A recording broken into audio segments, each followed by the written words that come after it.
যাও যাও, তোমার এই নিষ্ফল আস্ফলনে এই শিখা দাশগুপ্তার গর্বোন্নত বুকটা একটু কাঁপবে না, কারণ আমি জানি তুমি দাঁত নৌখিন একটা ছাগলের অধম।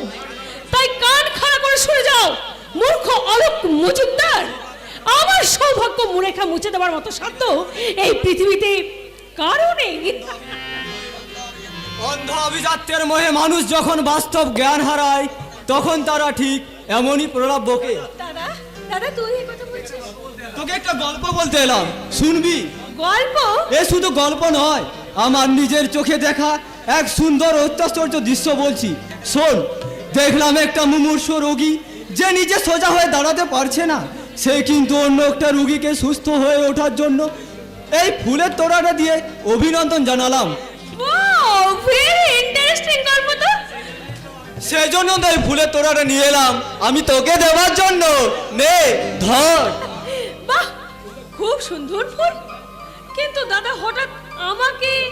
ওই ফুলগুলো দিয়ে অভিনন্দন জানালাম সেই রুগীটাকে সৃষ্টি করার জন্য। তার মানে? মানে আমার বিচারে তোর কাজের যোগ্যতম পুরস্কার ছিল এই চাবুক। দাদা, কিন্তু তা তোকে আমি দিতে পারবো না রে বোন, কারণ কোন বোন কুশিক্ষার কবলে পড়ে বিপদগামী হলে তার দায়ভার যে দাদার উপরে বর্তায়।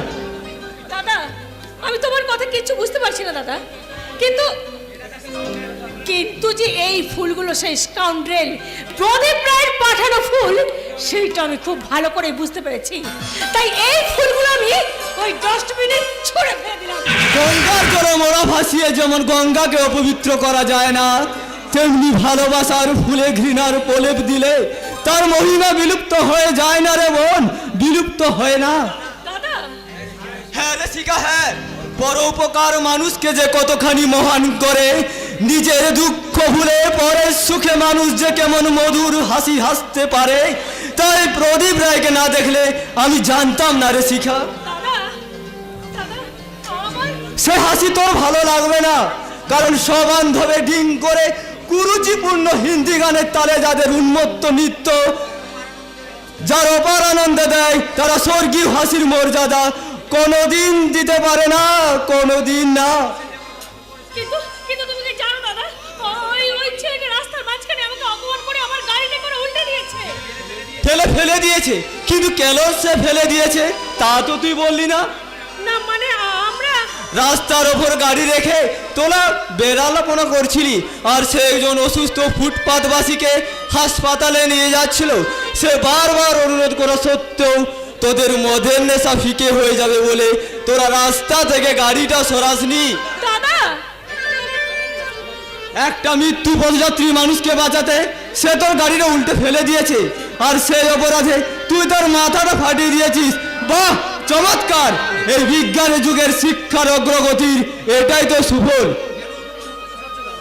কেন উলুমনে মুক্ত ছড়াচ্ছ বর্দা?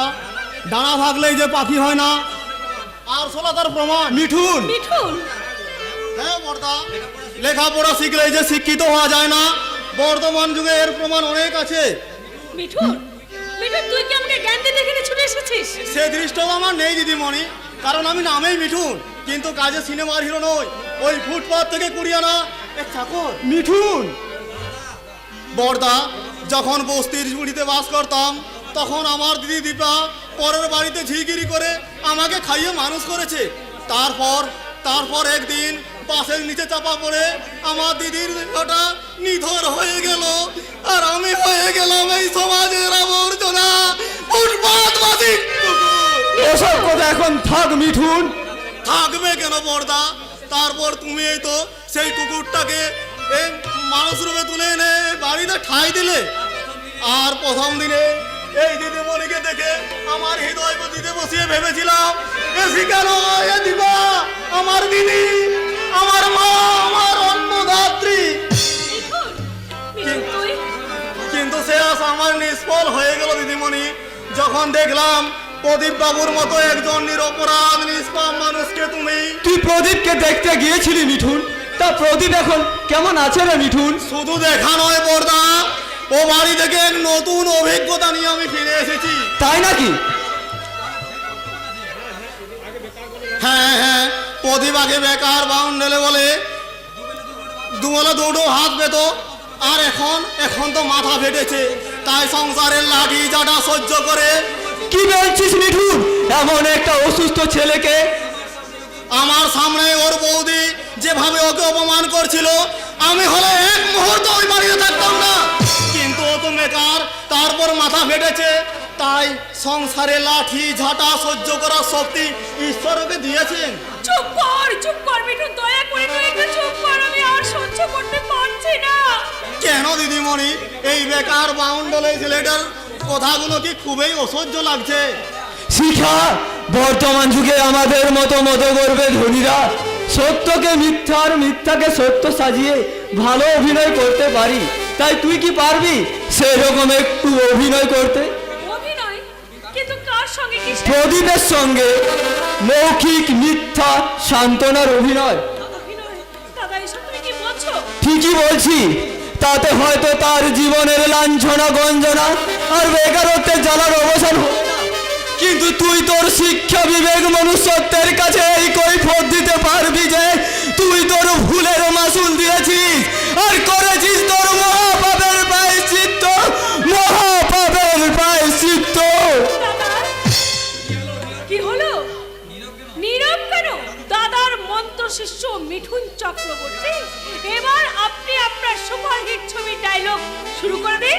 দিদিমণি, চোখের নোনা জলে চিড়ে ভিজিয়ে গিয়ে যারা জীবনে বেঁচে থাকার স্বপ্ন দেখে, তাদের সেই স্বপ্ন সার্থক করা সৌদাগর এই পৃথিবীতে কেউ নেই দিদিমণি, কেউ নেই।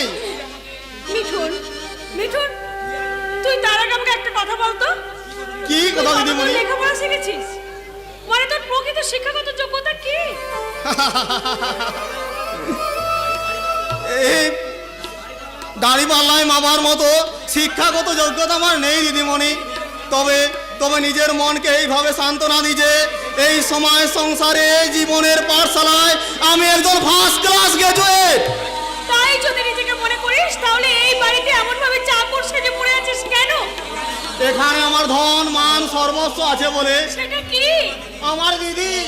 মিঠুন, তাই তুমি আমাকে ভাই বলে মনে না করলেও, ভালো না বেশে ঘৃণা করে দাঁড়িয়ে দিল, এই বাড়ি থেকে আমি কখনো যাবো না দিদিমণি, কখনো না, কখনো না।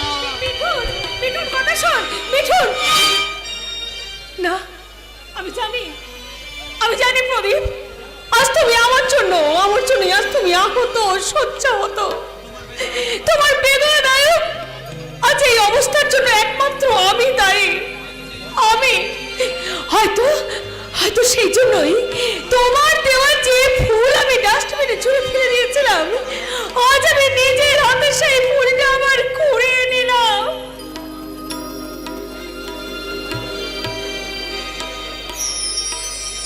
আজ আজ আজ মনে হচ্ছে চিরদিনের মতো ভালোবাসার সঙ্গী হয়ে আমার সর্বাঙ্গে এই ফুল ফুটে উঠতে চাইছে, আর আমার মন বলছে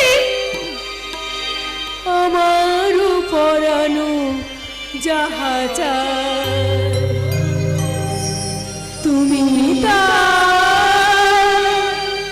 তুমি তাই গো, আমারও পরানো যাহা চায় তুমি তাই গো, আমারও পরানো যাহা চায়। তোমার ছাড়া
প্রয়োজন সে আপনার জানতে নাই? জানি বৌমা, কিন্তু বর্তমান যুগ ধর্মে আমার জানার সঙ্গে সংসারের প্রয়োজনের মিলটা নাও তো হতে পারে। বেশি জ্ঞান দেবেন না, কারণ আপনার মতো ওই সেকেন্ড স্কুল মাস্টারের জ্ঞান একালে যে কোনো কাজে লাগবে না তা আমি মর্মে মর্মে উপলব্ধি করতে পারছি বৌমা। শুনে ধন্য হলাম। তা এই বোঝার দৌড়টা কতদূর বলবেন? জানো বৌমা, আগে সংসারের সার বস্তু ছিল বাবা মা, আর এখন তোমাদের মতো বইরাই ধরেছে সংসারের হাল। কেন? তাতে কি আপনার গায়ে ফসকা পড়ছে নাকি? ফসকা কেন পড়বে বৌমা?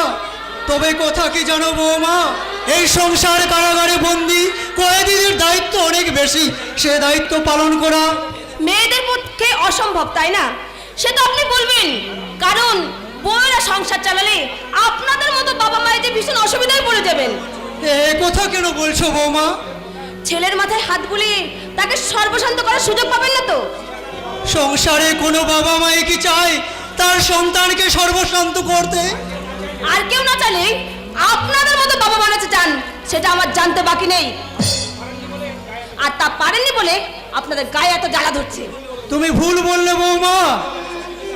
সব বৃদ্ধ হলে মানুষ কিছুটা স্মৃতিভ্রংশ হয়ে যায় বটে, তাই তারা স্থান কাল ভুলে গিয়ে কিছু অবিবেচকের মতো কথা বলে ফেলে।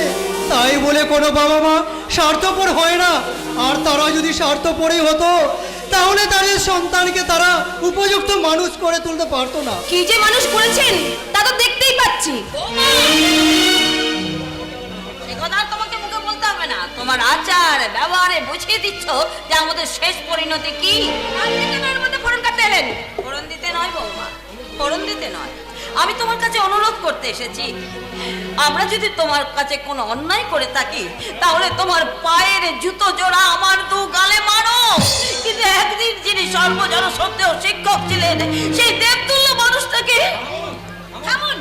শিক্ষক, 2 পয়সা রোজগারের মুরদ নেই, শুধু আকাশ ছোঁয়া জ্ঞানের বাণী। তার মানে উনি রোজগার করতে পারেন না বলেই ওনার কোনো সম্মান না, নেই, সম্মান নেই, কারণ ওনার ওই মুখ ভর্তি বলিতে পেট ভরে, মন ভরে। বৌমা, অর্থই কি জীবনের সব বৌমা? হ্যাঁ, অর্থই সব, কারণ অর্থ ছাড়া এ যুগের এক পাও চলা যায় না। আর তাই ওই অর্থহীন বাণী আমার সহ্য হয় না। কিন্তু বৌমা, ঝাঁটামারি অমন কিন্তুতে আপনার মেয়েদের ছেলে সংসারে 1 টাকাও দেয় না। আপনার ওই বেকার বাউন্ডেলের ছেলে মাথা ফাটিয়ে ঘরে বসে আছে। যত সব সংসারের জঞ্জাল, সংসারটা কি তাহলে হাওয়া তো চলবে?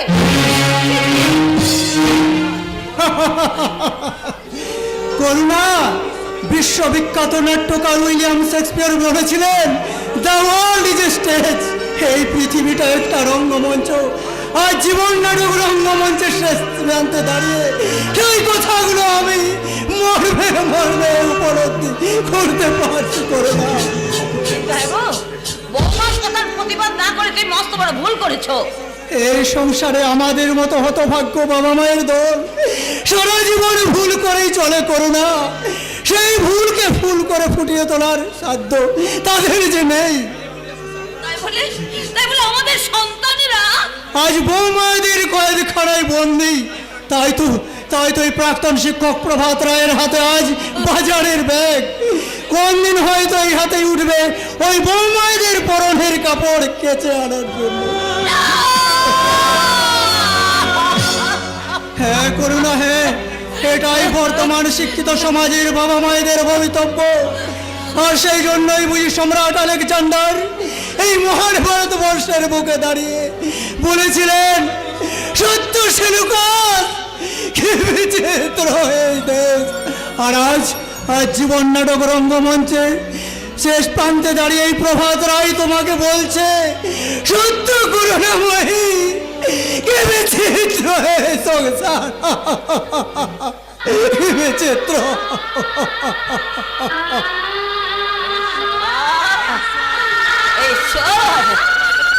বলো না, তুমি বলো তোমার চরণে কি এমন অপরাধ করেছে আমি যে এমনি করে তুমি আমাকে তিলে তিলে দগ্ধ করছো। ওগো ঠাকুর, তোমার চরণে যদি বিন্দু মাত্র পুণ্য সঞ্চয় করে থাকি তাহলে তার বিনিময়ে তুমি এই মানুষটার মনে শান্তি দাও ঠাকুর, শান্তি দাও, শান্তি দাও।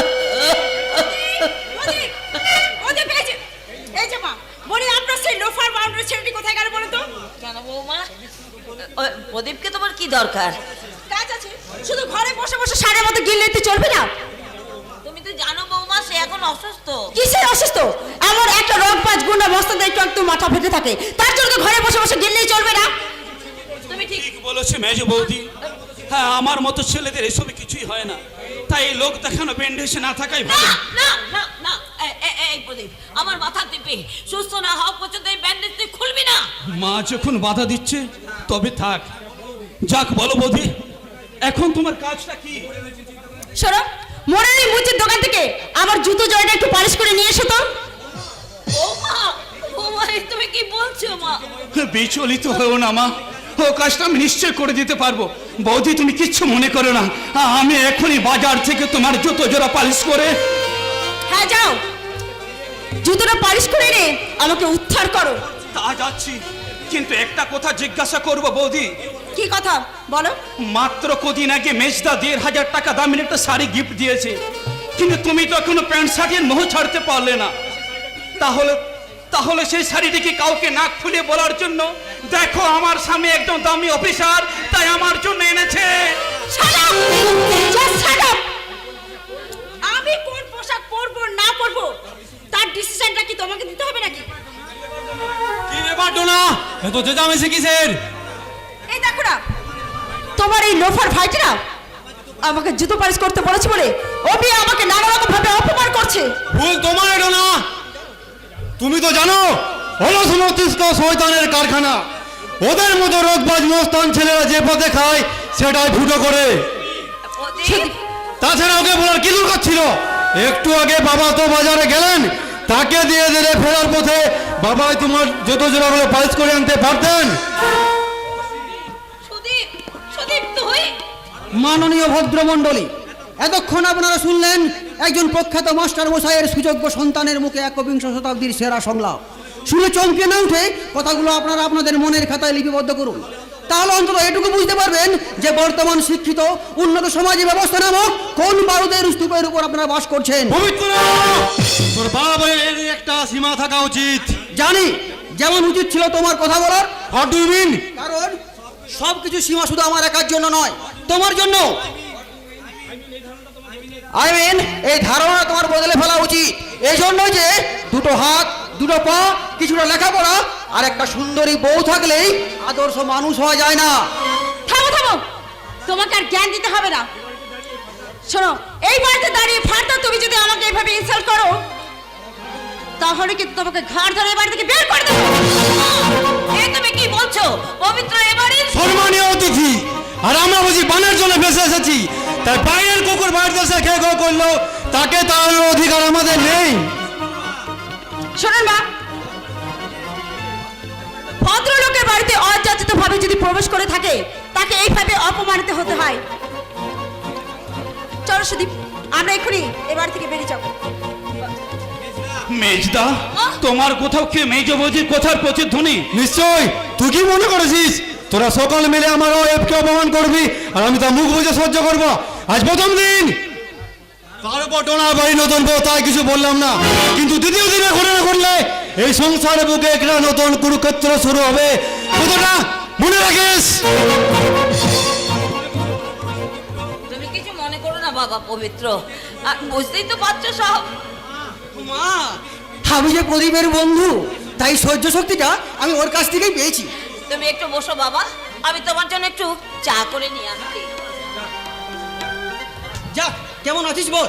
রাখাল তখন পুরোপুরি ফিট। তাহলে জানবি আমিও ফিট, কারণ আমার মাথার যন্ত্রণাটা ওই আঘাতের জন্য নয় রে পবিত্র, ওই রাখালদার জন্য, ওই রাখালদার সংসারটার জন্য। প্রদীপ, তুই আমি মরে গেলে ওই সংসারে কারো এতটুকু ক্ষতি হবে না, কিন্তু রাখালদার কিছু হলে ওর সংসারটা যে ভেসে যেত রে পবিত্র, ভেসে যেত।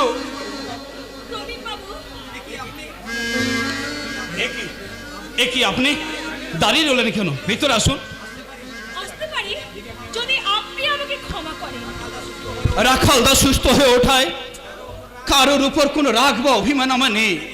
Now I am very happy. তাহলে তাহলে এগুলো নিন, রাখালদার সুস্থতায় আপনার সুখের দ্বারে আমার আমার এগুলো শুভেচ্ছা। নিন, ধরুন। নিলাম। মাননীয় দর্শক মণ্ডলী, দর্পের বুদবুদ আজ বাস্তবতার আকাশ থেকে বিন্দু বিন্দু বাড়ি হয়ে ঝরে পড়ল শুষ্ক রুক্ষ প্রস্তরময় মরুভূমির বুকে। যে দৃশ্য শুধু কবির কল্পনায় সম্ভব, তা আজ আপনাদের সামনেই প্রবহমান। কি রে পবিত্র, কি ভাবছিস? ভাবছি শরতের মেঘ মুক্ত আকাশে কেমন করে একটা ছোট্ট মেঘ ভেসে এলো। পবিত্রবাবু, সেই সঙ্গে চেষ্টা করে দেখছিলাম কুটিলি সমাজের দর্পণে ভেসে ওঠা মনে মনে তর্পণ করা দুটি চরিত্রকে পাশাপাশি বসিয়ে একটা নবমেঘ দূত রচনা করতে পারি কি না। চলি। পাগল কোথাকার! আপনার মতো বন্ধু পেলে কেউ কি পাগল না হয়ে থাকতে পারে? তাই নাকি? তাহলে আপনি পাগলিনি না হলে কি কেউ এত দূর দেখা করার জন্য ছুটে আসে? যাক, বলছি আমি আমার একটা কথা রাখবেন? বেশ বলুন। দয়া করে যদি কাল একবার সেই পার্কে আমার সঙ্গে দেখা করেন। দেখা করব? হ্যাঁ, কিন্তু কেন? সব কেনর উত্তর আমি না হয় সেখানেই দেব। আমি তাহলে এখন আসি, কেমন? এই যে লাটের বাট বাচ্চা, সেই তো কখন থেকে পীড়িতের লোক নেই ঘরে হই হুল্লোড় করছো। এদিকে আমি তো কখন বাসনগুলো মাজতে বলেছি সেগুলো এখনো মাজনি কেন শুনি? বাসনগুলোতে এখনই ব্যবহারের জন্য প্রয়োজন হচ্ছে না বৌদি। হ্যাঁ, তাই একটু পরেই। একটু পরে কেন? একটু পরে কেন? বাড়ির কাজ ফেলে দিয়ে ওই পীড়িতের লোক নিয়ে হাসাহাসি করার সময় পাও, আর বাসনগুলো মাজার কথা বলেছি তাতেই মুখ বার হয়ে গেছে। বৌদি, থামো। বাড়ির একটা কাজ করবে না, বাইরে থেকে দু পয়সা রোজগার করে আনবে না, শুধু বসে বসে অন্ন ধ্বংস করবে। লজ্জা করে না তোমার? আমি হলে তো গলায় দড়ি দিয়ে মরতাম। দাঁড়াও বৌদি, দাঁড়াও। তাই গলায় দড়ি দিতে তো আমারও ইচ্ছে করে, কিন্তু দড়ি কেনার পয়সা কোথায়? দাও দেখি 10টা টাকা, দড়ি কিনে আনি। দাও। তুমি যে টাকা দেবে না সেটা আমি পরিষ্কার জানি। আসলে তুমি কথাগুলো যে মেজ বৌদির হয়ে বলছো তাতে আমার বুঝতে কোনো বাকি নেই। থাক থাক, আমাকে আর মন ভেজানো কথা বলতে হবে না, যত সব সমাজের জঞ্জাল। এ কি, আপনি এখনো জাননি? আমি চলে গেলে আপনার হৃদয়ের সহ্য শক্তির ক্ষমতাটা হৃদয় দিয়েছে আমি অনুভব করতে পারতাম না। প্রদীপ বাবু, এত বড় অপমান আপনি হাসি মুখে সহ্য করেন কেমন করে? করি নয়, শিক্ষাজীবী করতে হয়। কারণ অসীম সহ্য শক্তি ছাড়া বেকার ভাই কখন চাকুরিজীবী দাদার বাড়িতে বসবাস করতে পারে না। প্রদীপ বাবু, আমি দাদার কথা মতো এসেছিলাম আপনাকে পরীক্ষা করতে, কিন্তু এখানে এসে যা দেখলাম তাতে নুনের বোতল হয়ে সাগরে ডুব দেবার সাহস না দেখানোই ভালো। আজ তাহলে আমি আসি। যদি দয়া করে পার্কে যান তাহলে কাল অবশ্যই দেখা হবে, কেমন? আসি।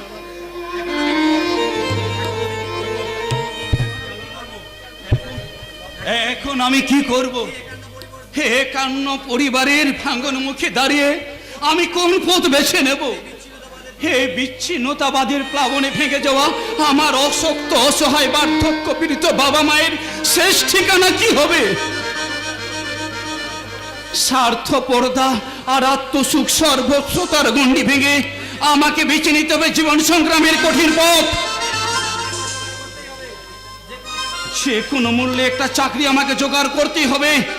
প্রয়োজনে যদি সমাজ আমার শিক্ষাকে মূল্য না দেয় আমি কুলিগিরি করব, ছোট সেলাই পর্যন্ত। তবু তবু তবু আমার নিরন্ন বাবা মার মুখে দুবেলা দুমুঠো অন্ন তুলে দিতে প্রয়োজনে লজ্জা বিবেক ঘৃণাকে ভুলে গিয়ে এই অবহেলিত সমাজের বুকে খুঁজে নেব বেঁচে থাকার মোক্ষম ঠিকানা।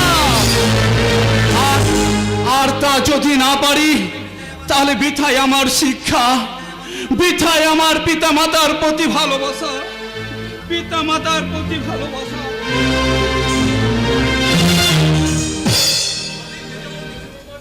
প্রদীপ মেজ মামা জুতো পালিশ করা রেখেছে। তাতে কি হয়েছে? বেকার বাউন্ডারি ছেলে সংসারের একটু একটু কাজ করবে। সংসারে একটু কাজ করা আর জুতো পালিশ করা এক নয় মুক্তি। বেশি যুক্তি দিতে যেও না, জানো, বুঝলে? তুমি ইনকাম করো কিন্তু সংসারটা আমাকেই চালাতে হয়। তাই বলে তুই কিডনি বলে নাকি? সংসারে মাথায় জুতো মারার অধিকার তোমাকে আমি দিইনি। আরে অধিকার অধিকার কে কাকে দেয়? যার যার অধিকার সে অর্জন করে নেয়। তাহলে সেই যোগ্য তোমার জিজ্ঞাসা করছি, উত্তর দাও। গত রাত্রে মা কি ভাত খেয়েছিল? জানি না। তাহলে কে জানবে? ওই মুখর্জি বাড়ির বড় বউ? যে খায়নি তাকে জিজ্ঞাসা করো। না, তোমাকেই বলতে হবে। বাড়ির একটা মানুষ না খেয়ে রইলো, আর সেই বাড়ির পরিচালিকা হয় তুমি কি না? আমি তোমার মায়ের কেনা বাদি নই যে সব সময় তার পায়ে তেল দিয়ে আমাকে চলতে হবে। মুক্তি! বাড়িতে তো শুধু আমি নই, আরো তো একটা বউ আছে। তাছাড়া তোমার মা তো আমাকে এক্সট্রা কিছু দেয় না, তার পায়ে সবসময় আমাকে তেল দিতে হবে। ছি ছি ছি মুক্তি ছি, এ তো নিজ তোমার মনোবৃত্ত। আমি নিজ, কিন্তু তোমার ওই মহিষী মা আমাকে কি দিয়েছে? আমি উপহার দিয়েছে বৌমা স্বামী, যা মেয়েদের জীবনের শ্রেষ্ঠ সম্পদ, সোনার চেয়েও দামি। ওই একই রেকর্ড বারবার বাজাবেন না বাবা, কারণ ওই সমস্ত কথা এই যুগে অচল, আর ওই সমস্ত কথা শুনে এই যুগের কেউ হাততালি দেবে না, কেউ না। আপনার মনের বেদনা আমি বুঝতে পারছি বাবা, কিন্তু বিশ্বাস করুন আমি বড় অসহায়। অবিশ্বাস তোকে আমি করছি না রে বাবা জয়, আর এই সংসারে তোর অবদানকেও আমি অস্বীকার করছি না। তবে তবে বৌমা যা চায় তাই করা উচিত বলে আমি মনে করি। না বাবা না, তা হয় না, হতে পারে না। আপনার বৌমা চায় এই সংসার থেকে আলাদা হয়ে যেতে, এই তো। হ্যাঁ বাবা, কারণ আমার মাইনের টাকায় সংসারটা চলছে, সেটা ওই শয়তানে সহ্য করতে না পেরে ও কারণে আপনাদের অসম্মান করে। সেই জন্যই তো বলছি বাবা, তুই বৌমাকে নিয়ে এই সংসার থেকে আলাদাই হয়ে যা। না বাবা না, আমি কিছুতেই পারবো না। পারতে যে তোকে হবেই বাবা। হ্যাঁ আমি জানি তুই আমার কথার অবাধ্য কোনোদিন হোসনি, কিন্তু আজকে হব। আপনার কথা মেনে নিয়ে যদি আমাকে যেতে হয় তাই যাব, তবু আপনার কথা মেনে নিয়ে আমি আলাদা হতে পারবো না বাবা, কিছুতেই না। জয়দীপ, তোর শ্বশুর তার মেয়ের শুভাশুভের দায়িত্ব তোর হাতেই তুলে দিয়েছে, তার ভালো মন্দ তোর উপরেই নির্ভরশীল, তাই তুই অমত করলে কিচ্ছু যায় আসে না বাবা, কিচ্ছু যায় আসে না। কারণ নাই আবদার মেনে নিয়ে একটা একান্নবর্তী সুখের সংসারকে ভেঙে টুকরো টুকরো করার শিক্ষা যে আমি পাইনি বাবা। তাই তাই আপনার পায়ে ধরে অনুরোধ করছি বাবা, আপনার পদাশ্রয় থাকে আমাকে ছুড়ে ফেলে দেবেন না, ছুড়ে ফেলে দেবেন না। জয় জয়দীপ, ওরে জয়, তোকে আমি কি করে বোঝাই যে জগতে কোনো বাবা মা চাই না তার সন্তান সংসার থেকে আলাদা হয়ে যায়। একটা একান্নবর্তী সংসার ভেঙে টুকরো টুকরো হয়ে যাক, আর সেই শ্মশানে বসে আমাদের মতো হতভাগ্য বাবা মায়ের দল হাহাকার করে কাঁদো।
শিক্ষা কোনোদিন হারেনি, সত্যের প্রদীপ কখনো নিভে যায়নি। তাই তাই আমার পেনশনের টাকা দিয়ে শুরু করবো আমি এক নতুন চেতনার পাঠশালা। কিন্তু পেনশন পেনশন কবে পাবো, কোথায় পাবো? সরকার দয়া করে আমার পেনশনটা চালু করে দে, আমাকে বাঁচতে দাও, আমাকে বাঁচতে দাও।